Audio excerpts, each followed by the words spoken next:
Transmission incoming.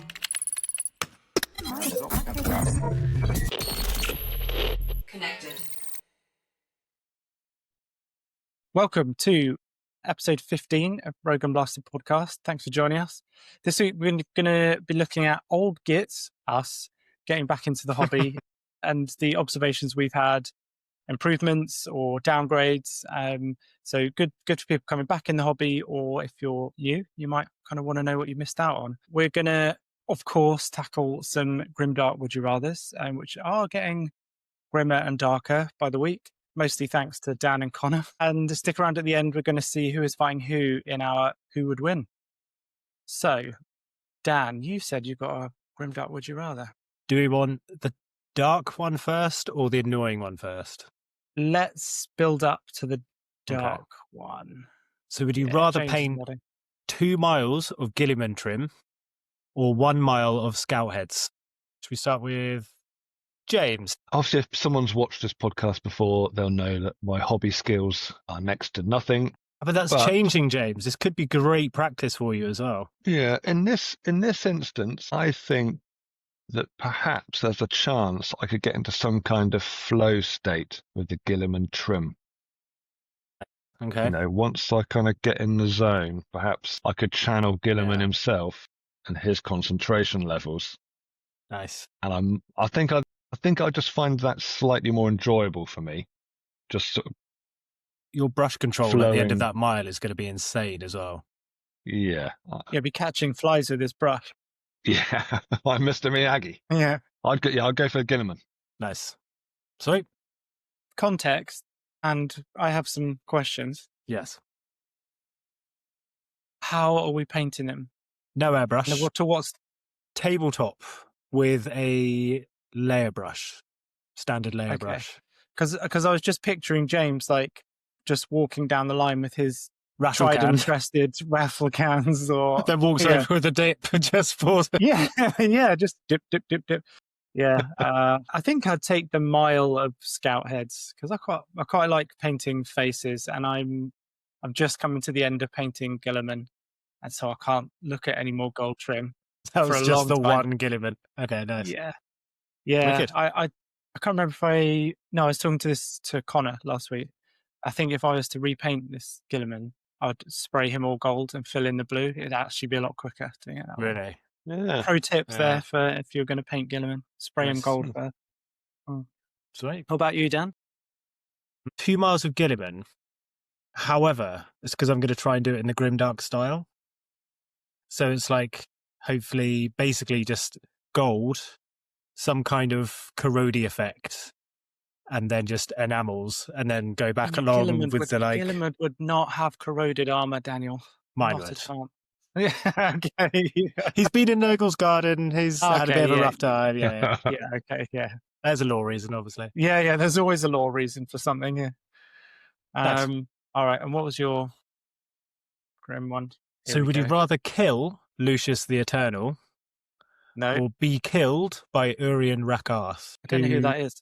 For context, he is Drukari Master Homunculus of the Prophet of Flesh covered. So he's basically, of all the horrible people who will torture you and cause you pain, he's the boss. And he's also known for like potentially like causing you more pain after you're dead. So yeah, it's not great. And if you kill Lucius, you slowly become him, correct? Or he sort of possesses you. Yeah. But you become part of his armor. Just So your like soul is. That's the key point, isn't it? Within his armor. James's little smiling face in the corner. Oh my god! I think I would take Lucius because if you're part of his armor, some of that would be, his armor's just sat there doing nothing. Maybe.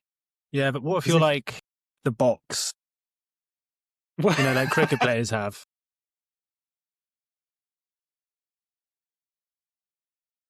He could get up to some pretty freaky stuff, that guy. He's Slanish. Yeah, that could be. This could be an interesting place to be. What do you think, Dan? What do you think? Even if you're the box, I think I would take the box rather than being being like actively tortured for a long, long, long time and kept alive. Just At least the other one, you never know. He might like just him. Yeah. I don't think anyone's a real winner here, but I think the least loser is potentially being killed by Lucius. Because then also you do get maybe an extra couple of weeks or months, depending on how long it takes, where you're like, I killed Lucius, and everyone's like, are you all right? Not really. You might not get taken into his armor thing. How Because do you avoid it? You don't feel pride, right? Yeah. Yes. Yeah, if you can kill him and not feel any satisfaction in doing it. So, yeah, potentially if you're zen enough, you know. Do you reckon you're zen enough, James? I'm not sure I'm zen enough, but I think I'd look down on him and think I'm almost pitying him. I'd be Okay. sort of, you know, feel like I'd be doing him a favour if Yeah. I killed him. Putting you down, mate. I'm doing you a favour. I don't want to have to do this. It's like putting a bad dog down. Your own good. It's for your own good. It's for your own good, Lucius. You've been around too long. You've Yeah. seen too many things. Too Your much time's for come, fucking- fella. Yeah. So we all, All right. I think we've Cross all my put- fingers. Yeah. Very real hard to the Emperor. So I think Although we all knowing, Lucius. although knowing James as I do, pretty just try and get quickly on board with it. pretty quickly that turn into I'm covered in oil and worshipping the dark powers. I'd pray to all of them. I am Lucius. Hasn't even started changing yet. No, James, you're fine. You're not changing. No, it's okay. Take me, the dark powers. Oh, dear. Nice, awesome. I've actually got like a kind, friendly sort of would you rather. Just to change things up. Should we try that?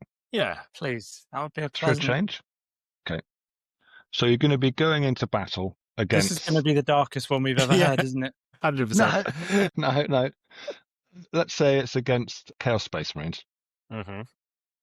Sounds and pleasant. you can either go into battle wearing an Invicta warsuit or riding a Thunderwolf. Which would you choose? That's a great one. I really like that.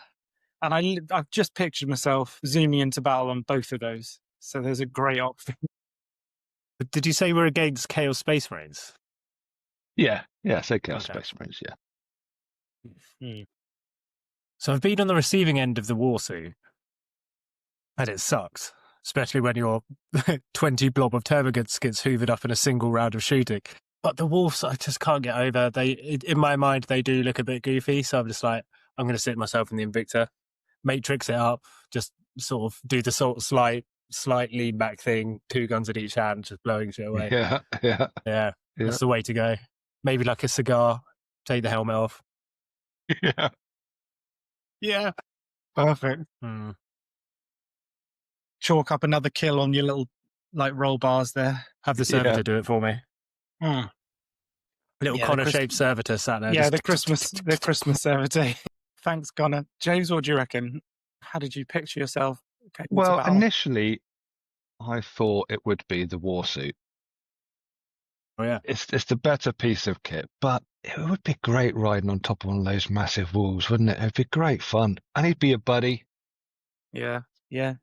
What if the You're a Thunderwolf dog- was you're a just dog like person. I was about to say, just I a like sized up dogs. version of your dog, James. Yeah, basically, yeah. Yeah. It's the same breed, just a bit bigger. So I think I would go with the Thunderwolf. Just for the extra jazz. And now I'm picturing you pelting into battle on the back of a wolf, but obviously from the waist up, you've discarded your armor. Yeah. Maybe some fur. Maybe some furs. Greased up on the back of a wolf, Nice. Yeah, Bolter in the other. long hair in the breeze, Yeah. beard yeah. in the breeze behind you. Yeah. Nice. God, what a sight. I think we need to get an AI version of that and put it up just at this point. I'll add it to the to-do list for the podcast. Yeah, that'd be what a visual. What a Greased up visual. Wolf Rider. Nice. Greased up Wolf Rider. That's a good topic, dear. I think that'd be a bit too much for me. I think I'd have to take the war suit is definitely the way forward for me. That'd be awesome. And I still remember when we were talking about your army selection way back in the day, James, when we were talking about the war suit, you said, no, they're not necessarily that great in the meta, but, and you kind of leant back and I just want to roast some Tau with it. Well, I forgot about the flamer on Yeah. that thing. So that That was the always first time I sticks with was me. playing Gene Got Stealers killer against flamer. James. And I was like, oh, I'm going to charge it. I want to see what these could do. And then he just overwatched with the flamethrower. And I was like, oh, fuck. It's like half the squad just got wiped off in one go. I was like, forgot about that one. Overwatch. Yeah. Awesome. God, I don't think I'm going to be able to get that mental image out of my head for some days. My pleasure. Yeah, no, it's a good thing. Thank you. I'll fall asleep thinking about that tonight. So on to our main topic. Thank goodness. I've got Grimdark. Would you rather we do it next week? I'll hold on to that one. All right, we can squeeze one more in. On to our main topic. Old gits getting back into the hobby. So the three of us, we've all had initial kind of been into Warhammer when we were younger. James was more the kind of fantasy line. Dan and I were kind of 40k. I'd like to take a little bit of credit in infecting your mind with 40k, Dan. Mm-hmm. And them took a long break away and have all been dragged back into James's terminology, the Warhammer whirlpool. And let's face it, it's changed massively in that time. I mean, I ducked out like probably 3rd edition, maybe it was just 4th edition was around the corner. So like the mid 90s. Dan, you were playing until a bit later than that. Yeah, so I think I always thought you were 2nd and I was 3rd. Maybe it's 3rd and 4th. I think but yeah, I think the one you left off, I joined basically. Yeah, I think I joined up just before Tau joined up, signed on the dotted line. Yeah. Just before Tau were introduced, about a year before then, I probably started collecting. But I think that was young collecting when you're not entirely sure what you're doing. You're just kind of yeah. I like that one, and I like that one, and I like that one. Yeah. Yeah. And James, you were Old World. And you were Old World as it is now, yeah. Yeah. And Blood Bowl. And yeah, I did get bought Necromunda. So whatever year Necromunda came out. Yeah. So I remember the year that I remember really specific being in Games Workshop and they had the new Necromunda out and we were all trying to learn the rules. Yeah. It's been about 96, something like that. Does that sound right? Roundabout. I'm producer checking the dates quickly. It's something like that. Yeah, started to drift out of the hobby, then did start looking at 40k stuff, but never actually took the plunge. Yeah. I got as far as buying a codex. What codex? I think it was Codex Demon Hunters, which obviously doesn't exist now. That because it was a combination of Grey Knights and Imperial Agents. I think I bought that codex as well. That was a cool codex as well. That was like meaty. I remember it. Yeah, that had great artwork on the front. I think it had an Inquisitor on the front with like a massive demon hammer or something. He was an awesome because they had a model for him, I think, as well. He was like all kitted out in, gold-plated armor. Didn't he have like a hawk on a hand as well? Yes. Is he the guy that they just re-released and everyone was very unhappy about the money? Or am I thinking of somebody else? Potentially. People do tend to be we're so vague on this podcast sometimes, aren't we? We're so like, yeah, I think it was I remember something. Yeah, I have a memory. I have a memory. Well, this is why I have Connor normally to just be like firm and confident. Yeah. Right. No, you're talking about I won't do his accent. So yeah, I mean, James, what was your first kind of smack in the face difference when you came back? What was the first thing you noticed? I think I was shocked at how big, and I know it's still not completely mainstream, but how much more mainstream the whole hobby's become, and how there isn't just the Games Workshop tucked away in some dark corner of the town. You know, now there are all these other hobby shops and things selling the stuff and other obviously game systems.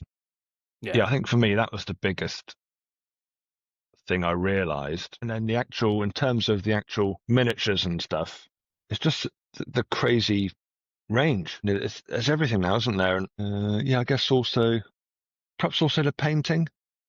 I looked at some stuff and thought, oh, this is incredible. Who's painted this? And it was just an average Joe. Like the standard, I think, anyway, has gone through the roof. And I don't know if that's because people have learnt cleverer techniques or what it is, but what used to be reserved to the back pages of White Dwarf, people are just doing all over the place, it seems now. Yeah. Because I think when we all first started, we were probably all used to the like goblin green bases Yeah. and like a bit of like Yeah. modeling flock on the Yeah. bottom, and that was considered Yeah. like that was heavy metal. Sometimes you'd look at it and go, wow, look at that. And now, Yeah. Yeah, I think when you talk about the basing and stuff, it does highlight like they've definitely, even with the heavy metal team, they definitely lean more towards like less, although it's very, very clean style, it definitely leans more towards like they do put like tiny little bits of chipping in armor, and they put like very, very tiny bits of weathering. So it definitely is like sliding towards that kind of more realistic look, although it's still very, very like clean appearance. do they have a name for it, or is the name, sorry, heavy metal style? That's the name of the style of that sort of almost not comic book, but like bright colors, clean.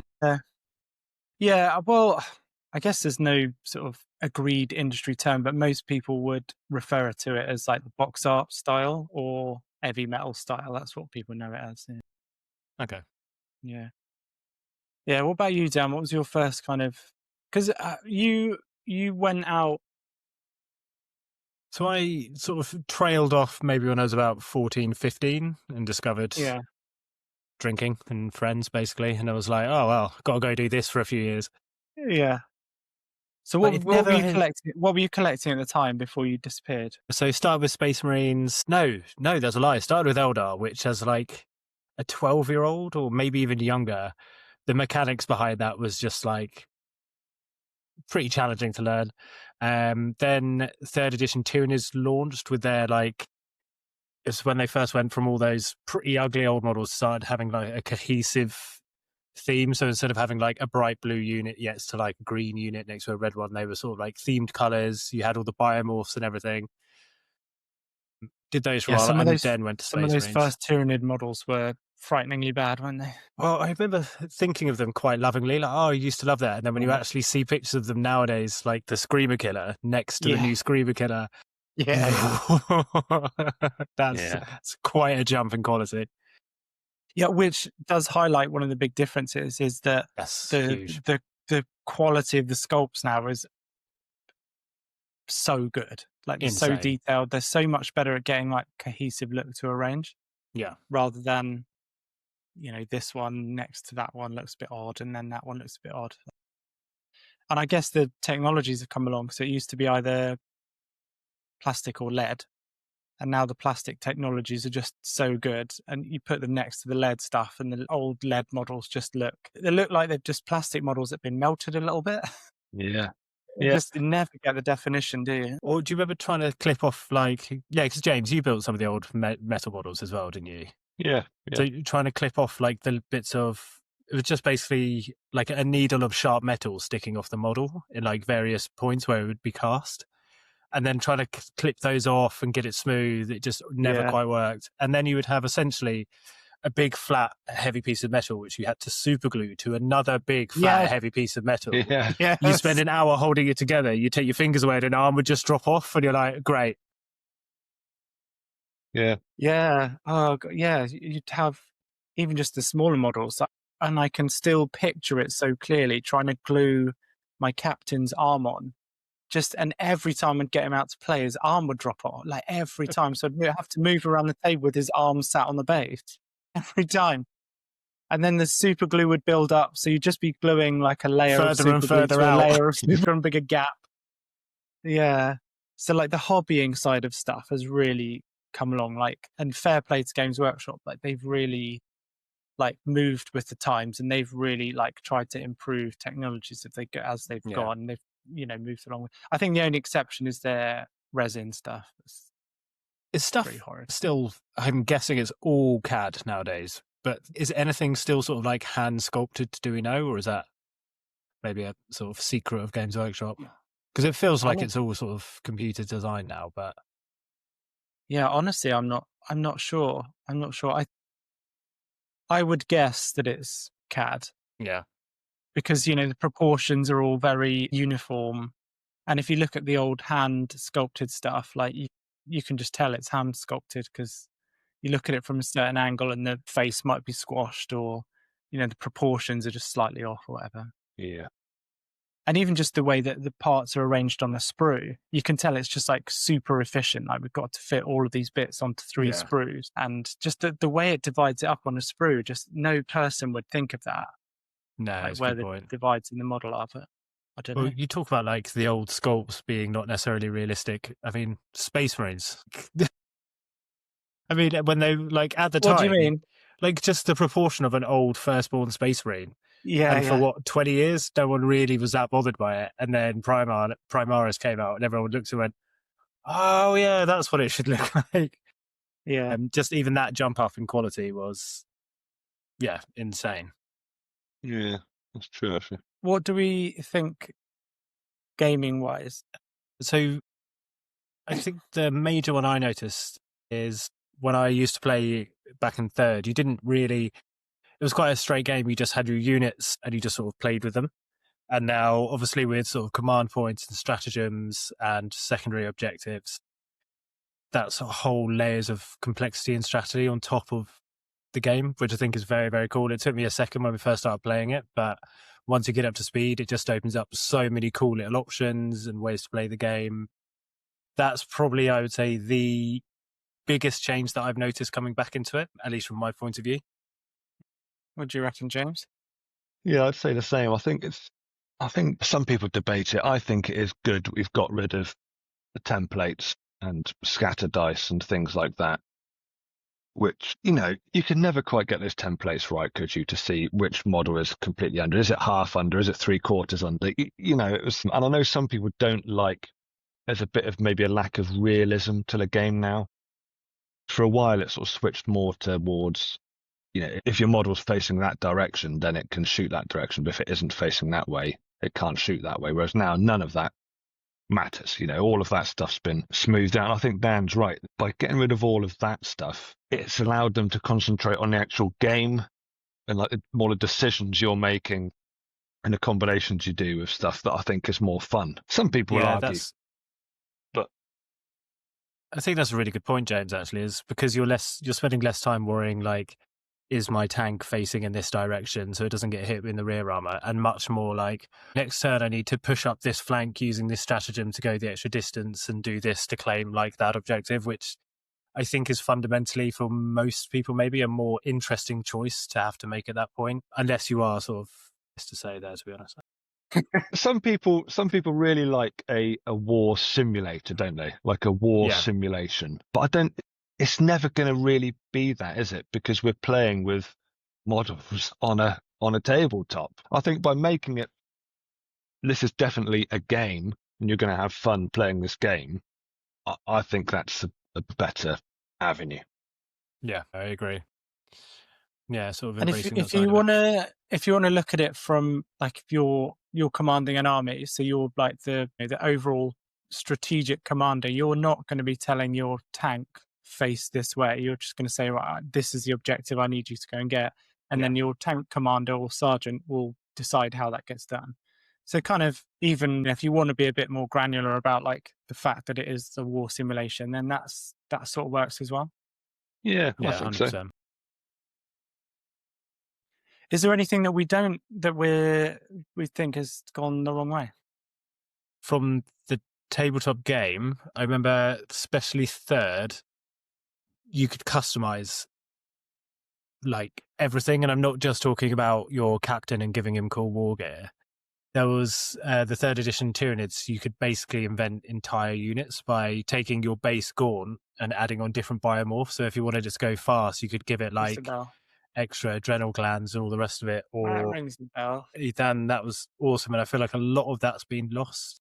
I think Connor mentioned it a while ago with his Tau battle suits. Like, you could tailor each suit really specifically, and now you just have a few set options. I remember Chaos back in the day as well. You could, I think it was especially in third, you could basically pour like a quarter of your army's points into like your Chaos Lord, and he would start off as a lieutenant, and the more equipment you gave him, like the higher his rank and points cost would be. So eventually it'd be like he counts as a demon prince almost, just because he had so much shit. Or they might have been separate entries, I'm trying to remember completely, but it was just the way that it was structured. So you could just have this absolute monster that you put together with all your personalized stuff. And I think sometimes they could outperform like the special characters. So you saw less, like Logan Grimnar every match, and more, here's my individual personalized Chaos Lord named, I don't know, Yeah. Dan the Magnificent. Yeah. And I feel like James that. the oiled one. James the Yeah. oiled custode, exactly. And I feel like maybe that's been a bit lost, but I'd be intrigued to hear what you two think as well. What's your take on that, James? Yeah, I was, when I was playing fantasy before, I was a full-on hero hammer player. Yes. The rules were very, very slack then, to the point that I'm sure you could give like a dwarf lord the sword of Teclis, and things like that. There was no boundaries as to what if that enhancement or that weapon was in the list of cards, you could give it to anyone. Yeah. And it was kind of cool. Like you said, you could make like these sort of sorcerer lord, level 4 lord, super duper powered, give them the staff of Nurgle and various other things. So they're virtually indestructible 600-point monster storming across the table. It's great. Yeah, I do kind of miss that, I've got to say. Yeah. I feel like But they could. Sorry. Well, whether they could find a clever way to make it balanced and sensible without pissing people off. They could just bring it back to a certain degree, but just still keep it as like you can't really change the OC on a character. So you can have this absolute monster for like 1,000 points, but he can only capture one objective. So you need to make sure you use this guy like perfectly to wipe out enough of the army that your few troops left can take the objective. Yeah. Well, it's basically knights, I suppose, really. Well, if you picture me as Connor for a minute, Yeah. he was talking last week. We were talking about this because we were talking about the evolution from 10th edition to 11th edition. I said, I'm not sure it's worth learning 10th edition now. And he said, well, it is, because 11th edition isn't going to be a complete rewrite. It's going to be just tweaking 10. So he thinks it's going to be more of a 10.5 almost. Okay. And so we were talking about this. We were talking about, I said, I don't necessarily miss all the tweaks, being able to, because it would take you forever to put your army list together.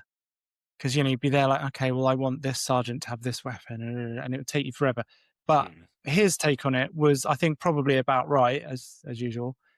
He thinks that you should just be able to alter characters, but troops is much more as they are now. So you have some options, but it's pretty universal. Yeah. And that, I think, makes a lot of sense. Yeah. Because I feel like why that works is because a lot of people, not everyone, not necessarily, but it's easy to almost see yourself maybe in that main character, or he's going to be your main like narrative driving force, and he's going to have all the dramatic moments when you charge him at the middle objective and stuff like that. So you're going to want to build around him and change him over time. Yeah. I think most people want, whether you're playing Old World, Age of Sigmar, okay, Horus Heresy, Kill Team, Necromunda, whatever else, Blood Bowl. XCOM, yeah.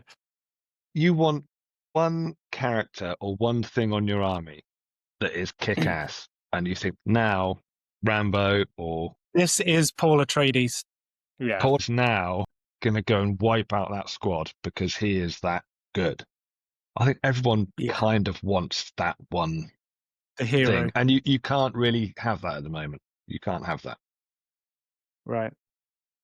Yeah, I don't know. But maybe in a way, though, it makes for better tournament gaming if you kind of like if someone rocks up like, oh yeah, I've got my Paul Atreides here, and he's got all this kit and this da da da da da.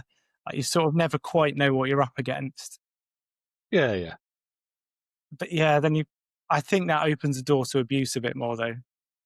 It does. Game. Oh, 100%. Yeah. 100% it does. Yeah. People like you, James. People like me would take advantage because I can't help myself. Yeah. I'd start off using these powers for good, but they would turn to evil.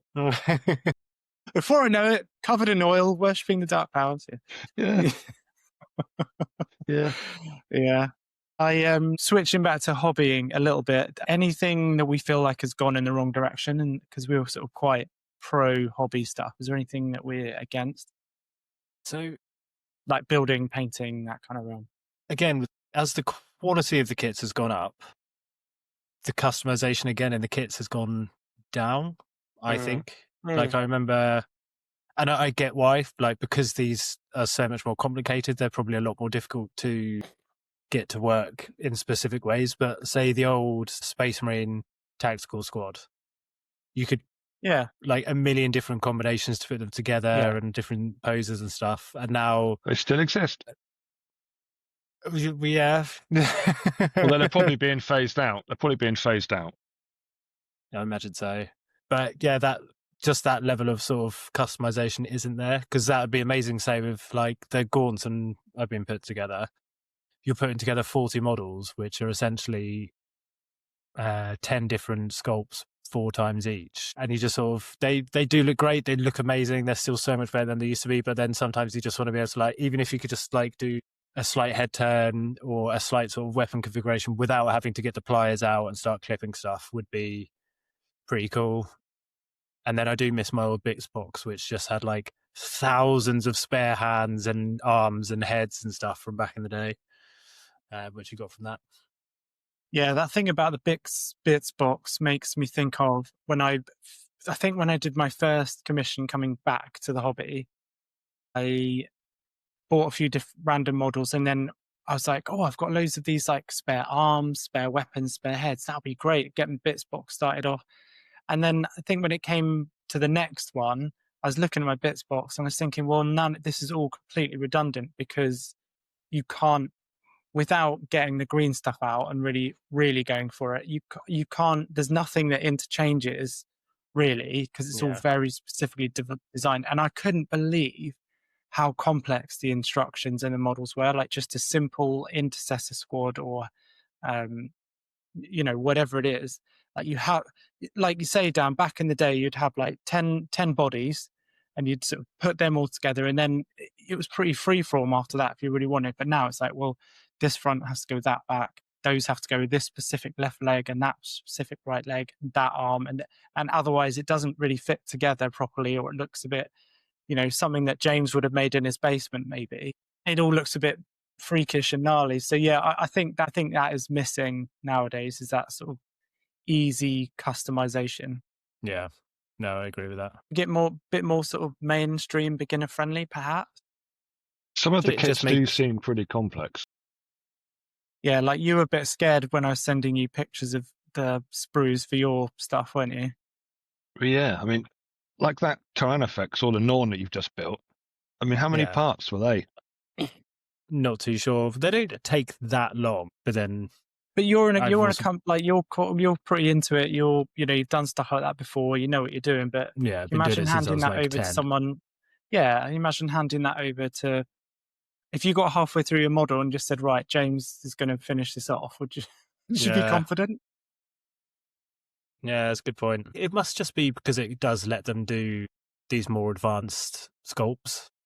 Yeah. And maybe you just can't always sort of like. But then again, even say like the Tyranid Warrior Prime and the like Von Roy Leapers, I reckon they'd be quite easy to do in that sort of like multi-part plastic kit rather than the monopose. But maybe it is just a bit more like, it's quite easy for us to sit here and go, oh, why aren't they doing this? We have no real insights. One of us needs to basically get hired at Games Workshop. Yeah, we do need a Games Workshop mold, don't we? You up for it, James? I'm already working on it. As soon as you said that, I'm thinking, nice. Yeah, okay, how can I get in there? Infiltrate. I'll find a way. I mean, you're talking about kits and stuff there. Because I'm not really involved in sort of the modelling side of stuff, but how prevalent are 3D kits now? People that are printing their own stuff. Are people doing it loads? Is that happening everywhere, or still very little and people stick to the proper bona fide Games Workshop stuff? I think in America it's more prevalent, I would say, or just certainly from the customers that I've dealt with, people from the UK tend not to use like proxies or 3D prints. What they might, and this is a massive generalization, so take it with a pinch of salt, but there's just kind of from what I've seen, they might use 3D prints for basing, as quite popular, Okay, or for just parts to stick on. So, maybe you're trying to make your Terminators into more Black Templar theme. So you'd maybe get some 3D printed candles or chains or whatever it is from Right. Etsy or Yeah. whatever. Yes.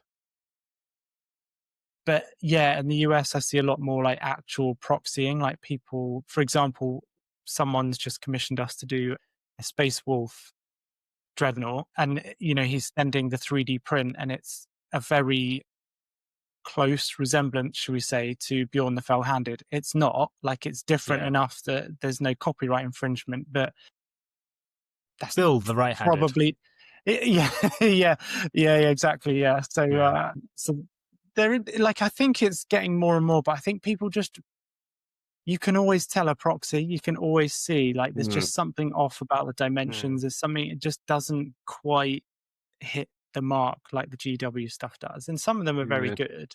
Yeah.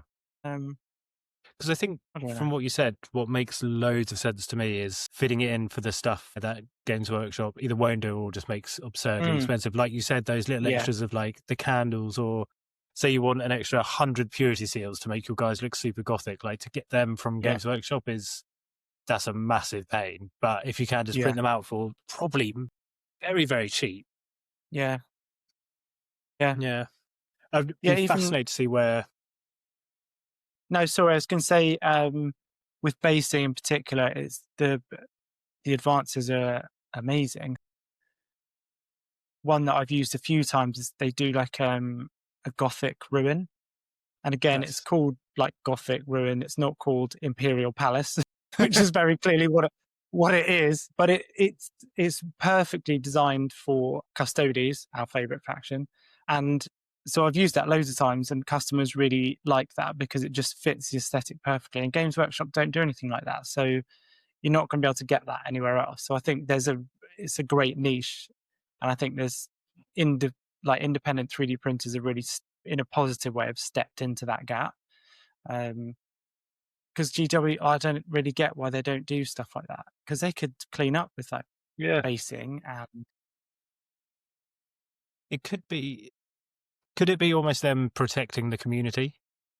I know that's quite a long shot for Games Workshop, but they might realise, like... talk to me, Dan. Go on. Okay, my theory here, which might be massively, wildly wrong, is maybe they know that, like, realistically, they're always going to earn the big bucks from the main model ranges. That's where the majority of your R&D or your development costs you'd want to put. And they know that if they then sort of muscled into the other ranges, they might make a bit of money, but they're also going to put a lot of people maybe off the game system. So it's easier just letting those little bits go, and then we can and then also we're a bit more guilt-free if we see someone getting too close to like a new dreadnought. We can sort of bring out the lawyers and tell them where to go, but then they'll always have to still be involved with us because people are still buying all the mini candles to go on their thing. It's not necessarily in line with their history. But I think you could be right. You could be onto something. I disagree. I think it's more about shelf space in Games Workshop shops. Yeah, and they want to keep a very premium. So you'll never see a discounted box in Games Workshop. You'll never see like, oh, this box is damaged. It's 25% off. Like you never used to see back that. in the day. That was great. Okay. Well, just in our specific store, occasionally they would have like. Okay. I remember once they did they just had all the old stuff from the back of the shop just broken up into plastic bags, and it was like £5 a bag. So you just get this little mystery bag. It's great. A Games Workshop mystery bag. Oh yeah, not heard of that. But yeah, sorry, like you said, in the past 20 years, I've failed to ever see that again. Yeah, I think that was very unique, probably to the Maidenhead Games Workshop. Yeah, so I don't know. So I was really surprised when I went to Games Workshop the other day, and I mean, they didn't have really like some pretty prominent models that you'd think they'd have. The store looked great. It was like a nice big clean space, gaming table, hobby tables. There were some people, as James would say, some happy nerds in the corner. But they didn't have like what I needed. So I was like, I'm going to have to order online. So it kind of drove me away in the opposite direction. So I don't know. That was it Space Marine stuff you needed? Yeah, it was. Yeah. Oh, right. Pointing. But again, that opens up the door for independent like local game stores, so maybe not Yeah. a bad thing. Yeah. Because the range at Entoyment that me and James go to, that's like, I think you're hard pressed to find anything that doesn't carry from the main ranges. And it also had the whole like Horus Heresy thing there, as well as like 20 other different game This systems I've never even heard Place of. just sounds like, it almost sounds like you two lie about how good it is, just to make me annoyed and jealous that I can't go. They're like, oh yeah, got all these amazing game tables, and we've got all these, they got every range, every product. To be fair, I think you'd be quite envious of the paint ranges they've got there as well. It's like all the AK, all the Army Painter. I think they've got Duncan Road stuff. Is it Two Thin Coats or something? Yeah, two thin coats, yeah. Oh yeah, mate, it's amazing. And just very, very, shut up. Just very briefly and on topic, like that is another thing that has just come on leaps and bounds, like all the products. And that it's not, like back in the day, did anyone paint with anything other than Citadel paints? I highly doubt it. Now, I think the most you'd you've get got is maybe all these someone who different ranges. like had some old enamels left over in their attic from where they used to paint model aircraft. So you just have these mismatched Humbrol. paints. Yeah, something like Humbrol, Revel, yeah. that. Yeah. But now you've got, it's amazing paint ranges now that, makes Citadel look like okay, but it forces everyone to up their game. Like the Citadel paints are way, way, way, way better than they used to be. And they're still, I'd say, like upper mid-range, still forced everyone to get better. I'm sure I've mentioned it on the podcast like a million times. I'm obsessed with those Villainy Ink range. Yeah. Just because I love that sort of like style, and they're great. Yeah. What do we think all about of that clever stuff? Sorry, Jed? I say there's loads of clever stuff now, these inks and washes and things. I'm sure that never existed before. It was just red paint, goblin green, blood red. Yeah, Ocean I blue. think that was literally it. Well, I wonder where the dip method you guys are talking about, surely that did just come from someone having like a dark varnish in their house or something. We're like, oh, I wonder if this will work. And then it's probably like... Probably. It's I think that's probably from like a tabletop gaming, like army soldiers type deal. Yeah. I think it's probably kind of evolved from that. Especially if you're painting like a literal 2,000 regiments of like tiny little men like that for a historical battle. Yeah. What do we think about the sort of drift of Warhammer into, and the sort of community in general, I suppose, like drifting into the mainstream? Like, is that a good thing or bad? Because that's been quite, James, you mentioned that at the beginning, like that's quite prevalent, how a lot more people are aware of Warhammer now. And it's, you can stream stuff on YouTube, like I say most people. Like, so what are your thoughts on that? Like, is that positive or negative? I think in general it's going to be a positive thing. I mean, in fact, I think it's only positive. I don't think there's going to be any downside to it. I can imagine some hardcore beardy nerds are always going to want it to be their thing, and like this is our hobby, and they might not want.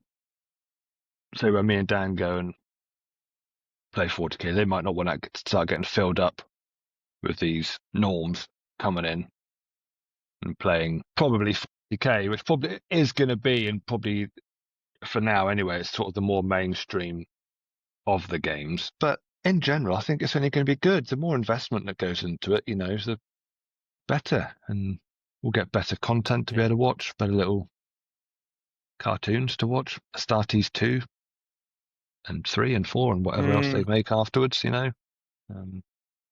think it's good. Nice. I kind of accept what you're saying. I do worry that, so I picture something like the Star Wars franchise, which has like, it's gone fully mainstream, like Disney has taken it over, and like it's just lost its charm, it's lost its magic. It's just like a money printing machine for Disney now. And there's just like a new film released. I've lost track of the Star Wars films now. There's been so many, and then there's spin-offs, and then there's probably like animations and stuff. And I think it waters it down, and I think you lose something.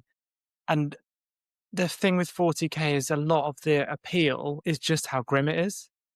And that doesn't really fit in, that doesn't mesh with mainstream, like, because the mainstream wants that PG rating, it wants the mass appeal, it wants as many sales as possible.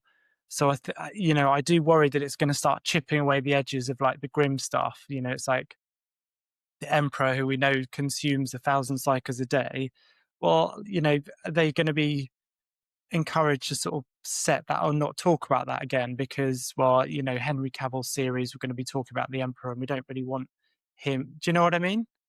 Does that Yeah. make sense? Yeah.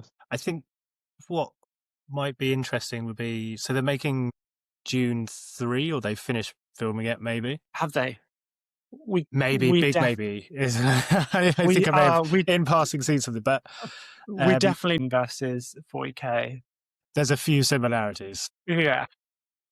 But like, I think a lot of because Dune's weird. It's like half psychedelic, it's half Warhammer, and then like, so the second book starts off with a giant like jihad which kills like 16 billion people. So if the next movie launches and they keep elements of that in, then that's maybe a bit of a sign that you can have some of this more grimdark stuff in these big franchise like massive IPs. And it does work without being too Disneyfied, potentially.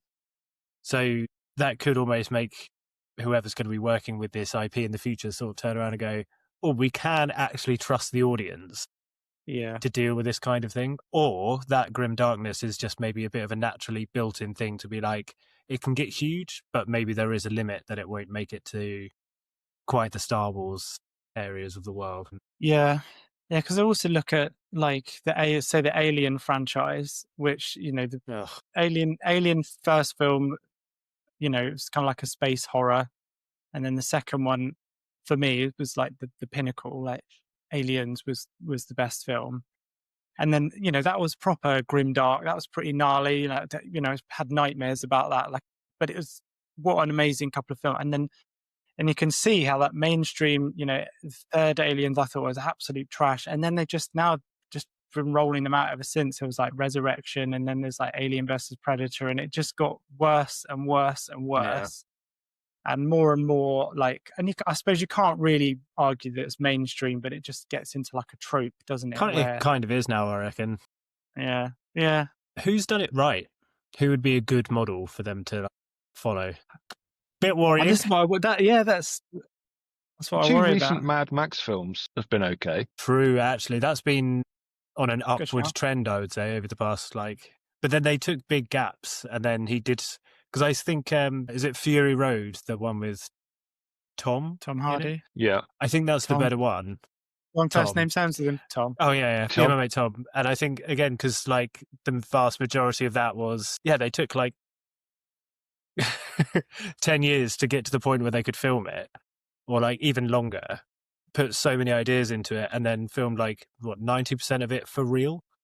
So you just need someone there who absolutely loves it and is willing to obviously give it that amount of love and attention. And I know we're all putting our eggs in the Henry Cavill basket, but I'm not sure how grim and dark Henry is. We shall see. I think he's probably a little bit. He does collect custodes.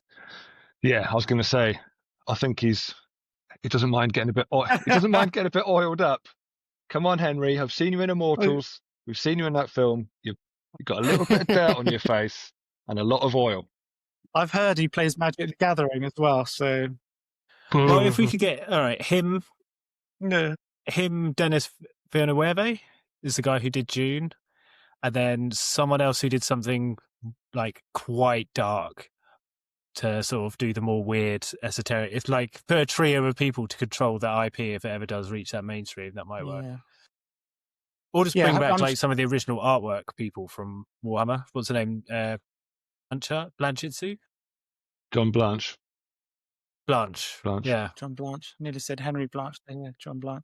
Yeah, so a lot of his original artwork really fed the lore and vice versa. Whereas now I think the artwork is just, it's kind of commissioned out, like, oh, we need a new artwork for this character. And it's already maybe drifting into that realm of like repeating what's gone before. None of it, although there's very cool artwork. Yeah. That John Blanche stuff was properly original and you could stare at those pictures for a long time. And go on, James. Yeah. Well, you've touched on something there that has changed, I think, probably for the worse, is that although if you read some lore, read codexes, there's a lot of talk of like the whole fantastical, magical, like demonic warp-based elements to these characters and what goes on. But when you look at a lot of the artwork now, it's fairly sort of sterile compared to that old stuff. When you looked at it, it did look kind of magical and alive. And what's going on there? Like, what the hell's that coming out of that? And, and it kind of encouraged you to use your imagination a bit more as well. It kind of drew you in a bit more. I wonder with the old artwork, how much was, I've created this cool image, let's write a story about it. And was like almost the artist informing the writing and back and forth when, like James and you were saying now, it does feel very much like we've written this piece of copy because we need to launch a new captain for this faction. Create some images. There's a gap in the market here. We need a new blah, blah, blah. Like, okay, here's the artwork team. We want you to go and do an artwork. Here's the media team. You go off and do yours. We'll contact a local artist, so it's a bit more formulaic, I'd say. But the other side of that coin is then, I think we've all said, say with Votan launching, have you seen a more sort of like unified faction that does look like it works? It definitely produces some really strong results. You just maybe lose some of the magic, essentially, of that sort of like chucked together, mishmash of ideas. Yeah, and you look at the old artwork, particularly around the Imperium and the Emperor, and people kind of had the guts to go and paint the Emperor like how they pictured him. And do you know, and then there's all these random, whenever you see old paintings and pictures of the Imperium, there's always these mind-bending weird characters like priests with like big hats and some random like Sister of Battle, just there's all these cherubs and there's all this weird stuff that you just think you wouldn't get that now, because no one's really allowed to just let their imagination wander into these odd territories, because it'll be sparking off like, well, that's not in the law. Oh, well, we don't have a model for that. Whereas back in the day, it's like, well, you can invent this weird and wonderful, crazy thing. And John, I think, Blanche said, do you know that classic picture of the Emperor on his chair, like where it's got all the wires almost like going up? Yes, and like he's got an arm off, I think. That's right. Yeah. So Blanche said that picture was never meant to be the real Emperor. That's quite cool. Yeah, that was like the public facing thing that they just put out there, but actually that's not the Emperor. Because I think there's another one I've seen of like potentially even earlier where he looks almost more like organic, like more Eldar stuff around him, like probably closer to almost like, do you remember Fallout 1, the Master? Like he's a weird mutated guy at the end of the game, and like his face is like a screen and he's got like an eye on a thing, and it looks almost more along those lines. I'll see if I can dig it out and we'll stick it up somewhere. But there's like, that was old. Yeah. Things were creepier and slightly rougher around the edges. Like you say, there'd be some shadowy, weird, freaky character in the corner of the picture, and you'd sort of look at what the hell's going on there, and you'd have to use your imagination to kind of fill in the blanks a little bit. But now that's gone. So I think that's probably something that I think has been lost. So one thing I've noticed is you'll get people say online who'll like post a photo and be like, what helmet is this? And why is he using it in this image? And people will be able to be like, oh, that's the Mark so-and-so, so that's used because of X, Y, Z reasons. It's a very broad description there. But I just remember also the amount of times you'd look at some of the older imagery and be like, just no idea about any of it. Like it's all a mystery. Don't know what that weapon is. Don't know why his armor's different. And now a lot of stuff is very much like that specific insignia is all written about. And again, some people obviously love it, but I've always been very much like rule of cool. Does it look different?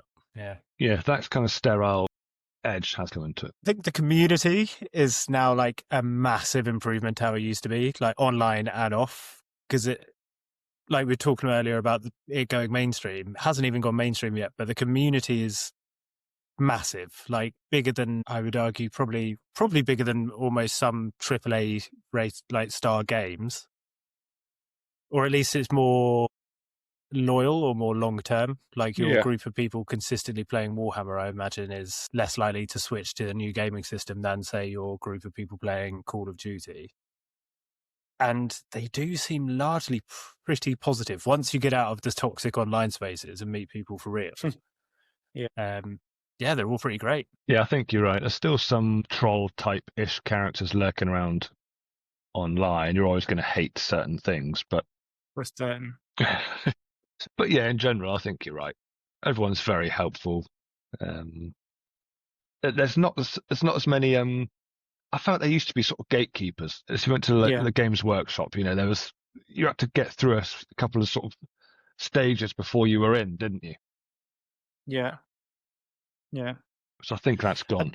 Do you think, so obviously with the community getting bigger, the business getting bigger, do you think there's more of a corporate edge coming in that's a negative influence or positive influence? I think it's because I think it's been there for a few years. I think from what I can gather, it was really bad a few years ago, where they had some CEO in who was basically like, we're a toy company or something along those lines, and was just basically didn't care about the community, wouldn't release like any sort of like this is what's coming or zero transparency. And I think they've changed that around a lot.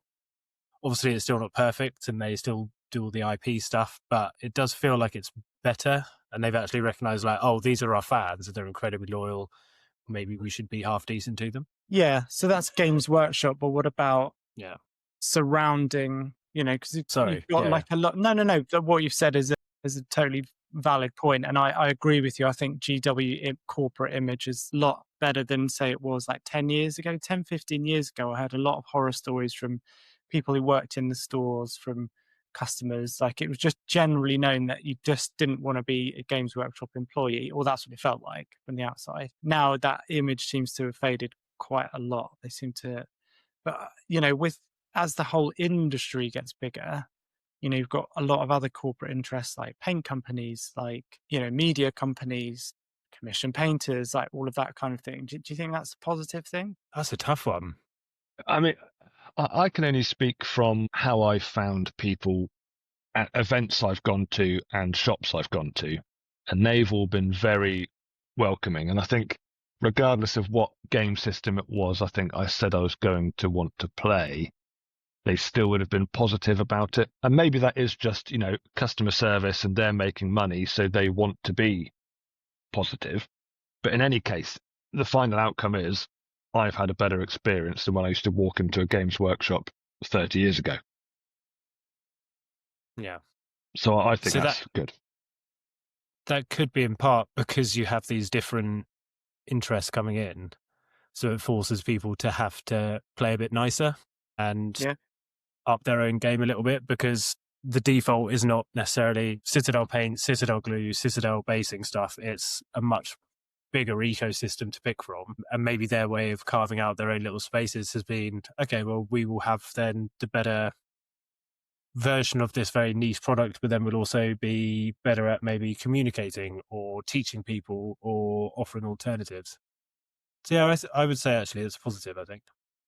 Yeah, I have seen some real awful corporate behavior in the space, like personally and also vicariously, like online.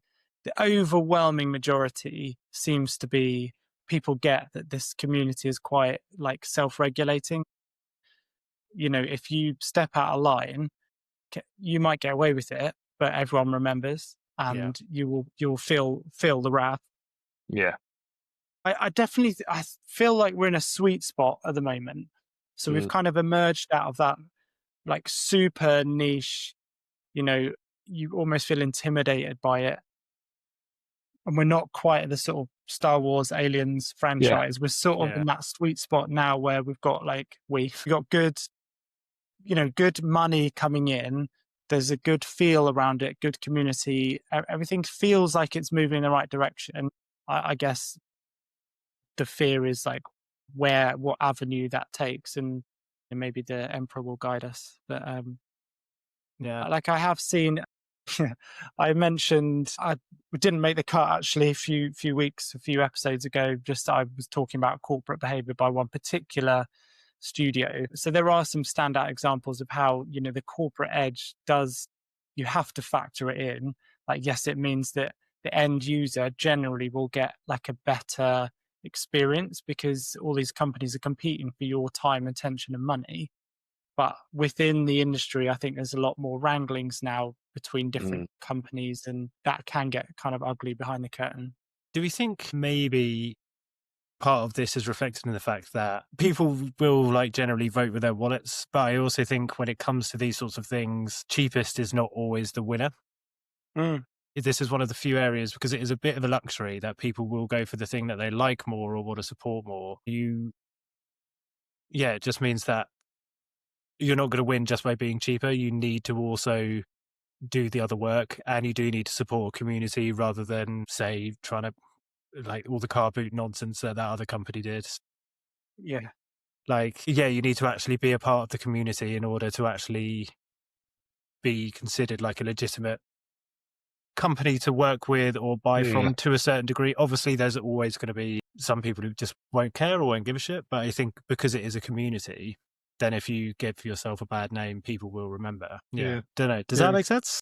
Yeah. No, I think you're right, and Steve was right where he said that we're in like a sweet spot at the moment where you still feel like you're part of a community. When in Toyman, our local big game store, we're moving premises. Was that the really good one in Poole that Stevenham got to go to? Yeah. Okay. Yeah. The greatest place on earth. Yeah. I mean, honestly, Steve. How much are they paying you guys? Do you? James is just eating all my hot dogs before I get there each time. Yeah. But when they were moving premises, they did a bit of a crowdfunding thing where you could like sponsor a table, have your name on the wall, buy a dice box, that kind of thing. And I bought a little dice box thing. And it was because we're still in that sweet spot where, I was getting a little bit of something, but I was paying over the odds, but knew it was like investing in them. That's where I'm going to be going to have fun. And I think that still is what this hobby is at the moment. Yeah. And you're right, Steve. I think if we do lose that, that's what will be the sad thing. Yeah. Hopefully we'll all be like the Emperor by then. We'll be like skeletons in some nursing home, just wired up, clinging to life. Well, you say that like you're not already in the nursing home, James. We figured it out. We know that you're there. Like your carer's just out of shot. We know that. We know that. She's holding the phone for you. It's not a carer. That's a servant, butler. But no, that's 100%. That's supporting independence rather than, because sooner or later there's going to be a chain of game stores that aren't just Games Workshop. They're a different thing. Then they're going to start eating up all the other smaller independents, and then the quality is going to go down and everything. So we are very much that sweet spot where we have all of these small independent people who are doing their own thing, doing it well. And the longer we can stay in that position and sort of support that community and spend with these people maybe rather than the big guys, and obviously Games Workshop. Yeah. I mean, better. I remember there was the few options for buying Warhammer back in the day, but it was always you'd have to go into the store, or you could do those like mail order things off the back of White Dwarf, and wait for like however long it was. And the two options were like the Games Workshop official store in one town near us, and then there was a really dingy little, I think it was a comic book store in a town near us. Shout out to Slough. Which, you don't go to Slough unless you have to, no offense. And there was a little comic book store there that had like one kind of stand of Warhammer stuff. And from what I remember, they had quite a decent selection for back in the day. But those were your choices, really. It was like the official Games Workshop store or, some dingy, dodgy place where you'd have to take protection. Yeah. But, so now we've emerged out of that. It's much better right now where we are, like, you've got choices. Warhammer came to America a lot later than it was in the UK, and it's still, the choice here is fantastic. And where you guys are, you've obviously got the greatest shop on all of the planet, this entoyment flipping play. So yeah, just evidence we're in that sweet spot, and hopefully it will kind of stay like this as it goes forward. I was just having a think. Say, from where I am in Bournemouth, there's one just off Boscombe High Street. I can't remember the name of it, but there's that one. There's another one in like Charminster. There's another one in Poole. Is that Level Up painting? Level Up, yeah, Level Up's pretty good. Pretty good in there. Shout out to Level Up, they're great. Good little store. In Toyman, and then I remember in Winton. What was the last one? In Toyman, have we mentioned it? I don't know if we've brought it up. And then Yeah, another, like, there was a place in Winton which even had, like, it was a similar thing. They just had, like, one rack in their store. So that's 4 independent places, Yeah. not including the Games Workshop in town, which is, like, the Yeah, guys in there are really friendly every time I go in as well. Shall I tell you where I started to sell Games Workshop stuff? Tell us. Hobbycraft. Interesting, really? Really? Yeah, I was in there to buy some Christmas paper just before Christmas, wandering around and thought, hold on, it's bloody Warhammer. And it wasn't What like did a they mass. have? It was mostly Space Marine kit boxes. I think there was some Death Guard there, funnily enough, and a couple other bits and bobs. But there was a nerd Amazing. there, fingering Wow. all the boxes, looking at the. Yeah, you. Do you know who I am? Yeah, get on, crap. But yeah, so Oh, even interesting. Hobbycraft have started to sell Games Workshop stuff. So, sorry, but here we are talking about when it gets to the mainstream, but it's being sold in Hobbycraft. Like, I think most people who play computer games will know what 40K is, which is a Yeah, pretty massive percentage of yeah. the world. Geeks. Nerds, Yeah. fellow nerds. What gold? We're in the golden age of Warhammer, shall we say? Yeah, I think we are. Yeah, Yeah. sweet. Well, I mean, I literally could sit here and talk about this for another hour. I think we probably need another episode on this, and maybe Part invite 2. those other 2, whoever they are. Young Get man them Connor. involved. Young Connor and the That wolf. other bearded one. Well, we can't really call him the wolf anymore because he's 100% switched allegiance, isn't he? The to those dwarf? the little dwarf. How tall is he? Yeah. He's quite tall, I think. Oh, Grumpy. Grumpy. Yeah, grumpy. So let's whiz ourselves on to who would win. And I believe this was pitched by young James. And so we're going to pitch this week Typhus, Herald of Nurgle versus High Marshal Helbrecht. Interesting that you've picked a Plague Bearer.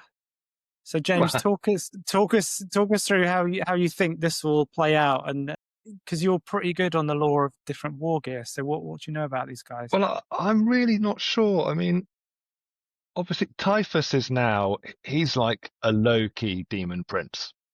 You know, he perhaps hasn't fully ascended or descended, whichever way you want to look at it.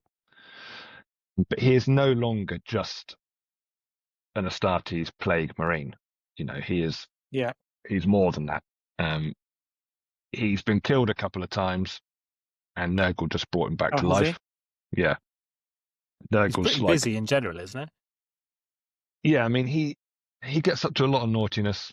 He's the host of the Destroyer Hive, this sort of plague of flies, which is horrendously horrible, and they could creep into even the smallest gap in power armor and things like that, and start eating you from the inside out. He's obviously got his huge scythe, the Man Reaper Lacrimane. He's a lot larger than normal Astartes, or he can, when he can swell up and become described as being sort of massive in size. He's obviously a powerful psyker.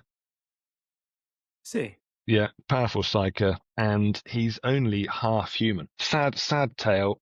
Mother was raped, unfortunately, by some horrendous space psyker Martian people that used to be the overlords of Barbarous, his home planet. He was born. The rest of the people decided she had to be put down, so they killed his mother, but they couldn't bring themselves to kill him because he was just a little infant innocent. I feel like they made a bit of a mistake there. Well, they probably did, yeah. So he's gone on to become what he is and has had to hide. When he was going through his training and stuff, in the good old days, before the heresy, yeah, he had to hide how kind of powerful his martial prowess was, you know, how good he was at doing things, how powerful a psyker he was. So he far exceeded a normal Astarte recruit. Helbrecht, I mean, he's kind of, again, he was handpicked, some say, by the Emperor himself. James, sorry, just to go back to Typhus. So that's a very typically happy 50K story there that's just totally suited to mainstream. Well, yeah. It's that sort of story that for 40K, that isn't that sad, is it, compared to some of the horrendous stuff that goes on? It's like, he's had a nice life. Yeah. Anyway, sorry, go on, Helbrecht.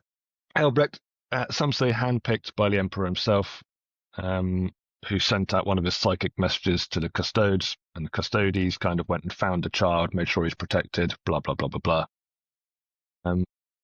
Far exceeded all the rest of his fellow recruits, sped up through the ranks, very good swordsman, a particular love of violence and combat, and sort of extremely driven with hate for the Xenos scum. Nice.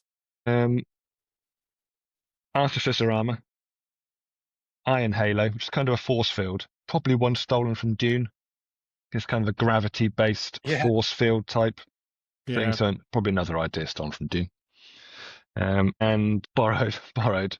And the sword he uses is said to have shards of Rogel Dawn's sword itself. Okay, nice. So one-on-one, I'm not sure. I mean, I don't think Typhus can be killed, which is a bit of a downer. In a bit of previous battles, Helbrecht has obviously wiped out loads of people, held his own against Ghazghkull, but apparently he was very badly beaten by Lilith Hesperax. Totally bossed him. But she is like a hand-to-hand fighting whiz. She is like the hand-to-hand from the Dark Elder, isn't she? She's kind of like, but she completely bossed him. Typhus held his own against Mortarion for a brief time before then being put down. Yeah. Also narrowly lost a duel with Azrael. But that was more, he was kind of overpowered by a few of Azrael's tricks and relics and trinkets and stuff. So it definitely seems like if you're fighting Typhus, you're not really fighting him, although you are. You're fighting everything that he brings. So he's just going to bring, like you said, the flies, the contagion, like the whole planet is just going to be like curdling around him. So even if Helbrecht could get to him, kill him, he's kind of fucked. Like you win the battle, lose the war. Yeah. Maybe. I think so. My thoughts are maybe if it was 1-on-1 empty room, because even Typhus's whole thing is he's big, he's heavy, he's in like Terminator armor. He's got like a what do you call it? A scythe, which is not exactly a 1-on-1 weapon, but Helbrecht does have like a sword and guns and stuff. I feel like Helbrecht should be able to maybe outmaneuver him and kill him. But the thing is, Typhus he's just part of this like big sludge of hate and evil that's just going to roll over anything. Yeah.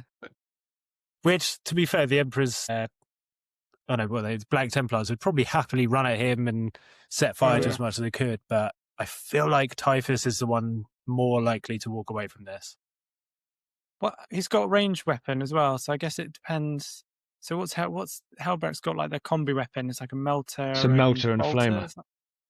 Yeah, which is what you want going against Nurgle with. Yep.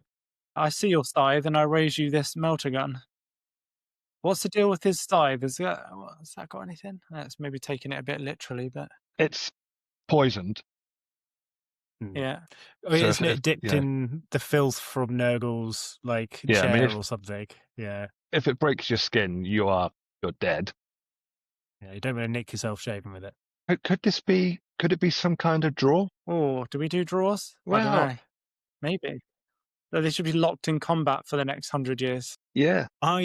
That's the thing is I reckon maybe then the experience that Typhus has is an extra couple thousand years takes it. Helbrecht is awesome, but he is still he is just a Marine at the end of the day. It's just, very skillful, handpicked, but he is just a Marine. The Emperor's chosen executioner, according to some information I got here. Yeah. I don't know. I think this is pretty close. I think this is a hard one to call. I've got some dice. Should we roll it out? Well, yeah. What's the deal with tabletop rules then? Who wins in tabletop? I don't know actually. Again, it's very close. They can both do mortal wounds to the other person before they even start sword fighting. I mean, I guess, but in terms of the weaponry, they can both do a very powerful strike, and they can both do a very powerful sweep attack. They're very evenly matched. This is about 11,000 years old. Helbrecht is, 400? Something like that, I think. Wait, Typhus must be older than that, surely. No, 1100. Yeah, because Typhus was around in the Horus Heresy, so he must be like, what did you say, 11,000, sorry? Yeah, he must be about Yeah, 11,000. sorry. Yeah. Sorry, I don't know why Do that you- was so important to me for a second there. Like, he must be this old. Like, that makes all the difference here. Yeah, I think this is a tough one to call. I do think 1-1. I think Helbrecht would win, Really? but yeah, I do. I just think if he can get in close, he's got a bit more sort of martial prowess, and I think he's just driven by, the Emperor. But then I think once he gets that killing shot in or whatever, he then looks around and just realizes that everything is just dissolving and he's just covered in flies, and he probably just dies next to him, I reckon. Yeah. See, I think And then it'd be... Typhus slowly getting back up off the ground afterwards. Yeah. Well, that's what I was about to say. Did you guys watch Game of Thrones where it's the Mountain versus the Viper? And the Viper, Yes. he manages Yes. to stab him and the guy's on the ground, but then he just grabs him round the leg. I think Yeah. that's what it would be like. It's like Yeah. Helbrecht's like, I won! And then Typhus like, no, you didn't, mate. No, you didn't. Yeah. Yeah. I think that's a suitable mental image to end on. Nice. Awesome. Wicked. Thanks very much, you guys. That's been a really interesting little chat. Yeah, it's quite fun delving into the sort of Yeah. the wider world, the sort of meta of it all. It's cool. Yeah, I definitely think we could do another session on that quite comfortably. Nice. James, where can we find you? Easiest place is on Instagram. A couple of links there to the Blasted Miniatures website. My tag on Instagram is blasted.miniatures.james. Happy days. Dan, you still not really got a kind of dedicated...